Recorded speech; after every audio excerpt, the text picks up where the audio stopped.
പീലാത്തോസ് യേശുവിനോട് ചോദിക്കുന്നൊരു ചോദ്യമുണ്ട്. എന്താണ് സത്യം? ബെത്സേദ കുളക്കടവിലായിരുന്ന മനുഷ്യൻ പറയും, 38 വർഷം ഞാൻ തളർവാദം പിടിപെട്ട് കിടക്കുകയായിരുന്നു. അവൻ എൻ്റെ അടുത്തേക്ക് കടന്നു വന്നു, എന്നോട് പറഞ്ഞു, കിടക്കയും എടുത്തു നടക്കുവാൻ. ആ നിമിഷം തന്നെ ഞാൻ കിടക്കയും എടുത്തു നടന്നു. ഇത് സത്യമാണ്.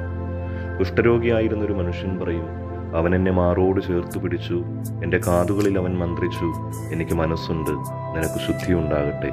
തൽക്ഷണം ഞാൻ ശുദ്ധിയുള്ളവനായി മാറി. ഇതും സത്യമാണ്.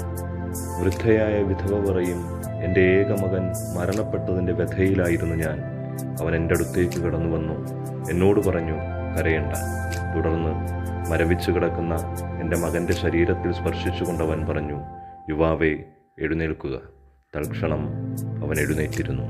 ഇതും സത്യമാണ്. അവനെ കൊല്ലണമെന്ന് മുറവിളി കൂട്ടുന്നവർ അടക്കം പറയും, അവനിൽ ഞങ്ങൾ യാതൊരു തെറ്റും കണ്ടിരുന്നില്ല. എങ്കിലും ഇങ്ങനെയുള്ള ഒരു മനുഷ്യൻ ഈ ലോകത്തിൽ വേണ്ട എന്ന് ഞങ്ങൾ തീരുമാനിച്ചിരുന്നു. അതുകൊണ്ട് ഞങ്ങൾ അവനെതിരെ കള്ളസാക്ഷികളെ നിരത്തി. ഇതും സത്യമാണ്.